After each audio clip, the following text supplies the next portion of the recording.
Mia sempre fora fascinada por mistérios. A pequena cidade de Elder Grove, onde cresceu, era repleta de lendas e histórias antigas que ela adorava explorar. No entanto, nenhuma delas a intrigava tanto quanto a mansão abandonada no topo da colina. Conhecida como a Mansão dos Sussurros, diziam que quem entrava lá nunca mais saía. As janelas quebradas e as paredes cobertas de era pareciam guardar segredos sômbrios, e os moradores locais evitavam até mesmo mencionar o lugar em voz alta.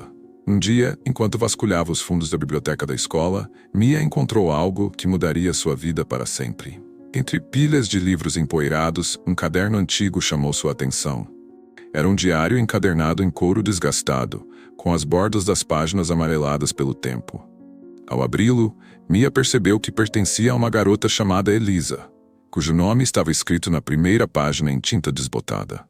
Elisa escrevera o diário décadas atrás, antes de seu misterioso desaparecimento. As palavras eram cheias de angústia e medo, como se ela estivesse presa em um pesadelo do qual não conseguia escapar. Em várias passagens, ela alertava sobre perigos invisíveis e pessoas que não eram o que pareciam. Uma frase em particular deixou Mia arrepiada. Não confie em ninguém. Eles estão por toda parte. Curiosa, Mia começou a ler avidamente.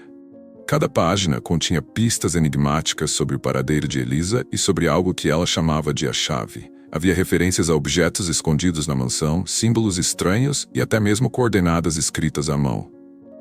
Mia sentiu um calafrio ao perceber que o diário estava guiando diretamente para a Mansão dos Sussurros. Mas havia algo mais. À medida que lia, Mia começava a notar coisas estranhas ao seu redor.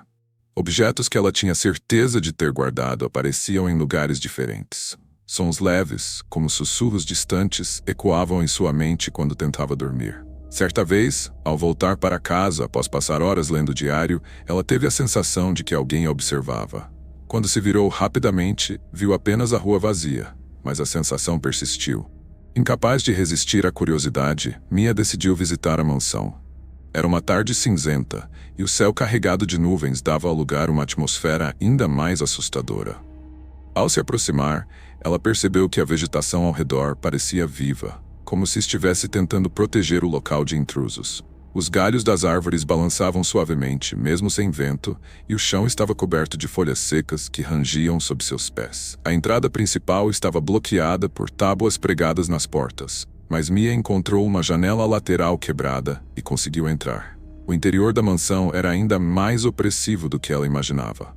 O ar estava úmido e frio, e o cheiro de mofo era sufocante. As paredes estavam cobertas de poeira e os móveis, cobertos por lençóis brancos, pareciam figuras fantasmagóricas. Guiada pelas pistas do diário, Mia começou a explorar os cômodos. No salão principal, encontrou um quadro pendurado torto.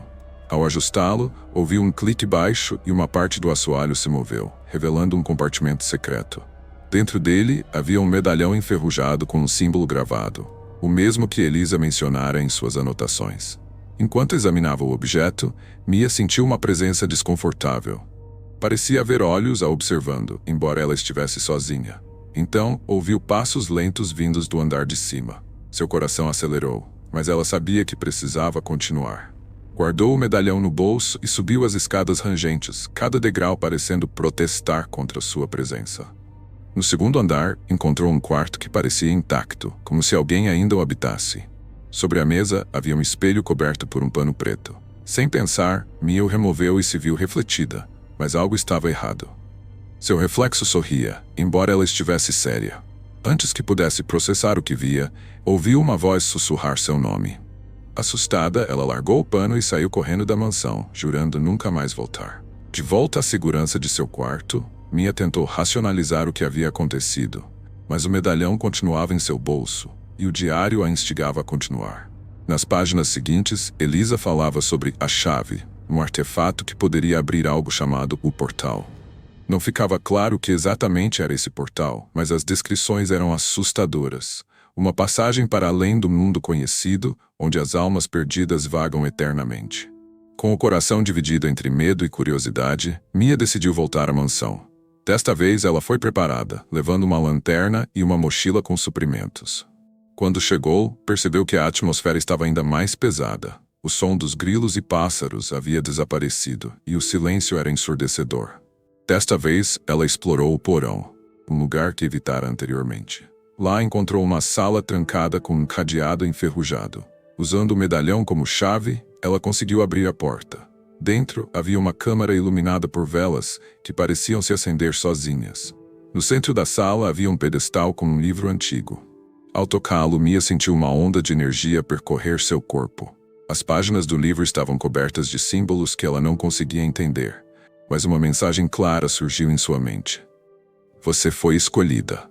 Nesse momento, ela soube que não estava sozinha. Sombras começaram a se mover nas paredes, formando figuras humanas que a cercavam. Uma delas falou com uma voz que ecoava como trovões. Você não deveria estar aqui. Mia tentou fugir, mas as sombras bloqueavam todas as saídas. Ela percebeu que aquelas figuras eram as almas presas no portal, vítimas de quem quer que tivesse criado aquele lugar. Desesperada, ela abriu o diário novamente, buscando respostas. Na última página, encontrou uma instrução final. Para selar o portal, você deve sacrificar algo precioso.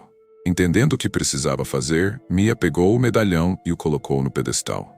Imediatamente, o livro começou a brilhar intensamente, e as sombras gritaram em agonia. O chão tremeu e o portal começou a se fechar. Mas ao fazer isso, Mia sentiu uma dor lancinante em seu peito, como se algo vital estivesse sendo arrancado dela. Quando tudo terminou, ela estava de volta ao primeiro andar da mansão, sozinha. O diário havia desaparecido e o medalhão estava reduzido a pó. Embora tivesse salvado a si mesma e possivelmente outras pessoas, Mia sentia que algo dentro dela havia mudado. Ela nunca mais foi a mesma. Anos depois, ao contar sua história, muitos duvidaram de sua sanidade. Mas às vezes, quando caminhava pela floresta perto da mansão, Mia jurava ouvir sussurros de gratidão vindos do nada. E em seus sonhos, via Elisa sorrindo, livre finalmente.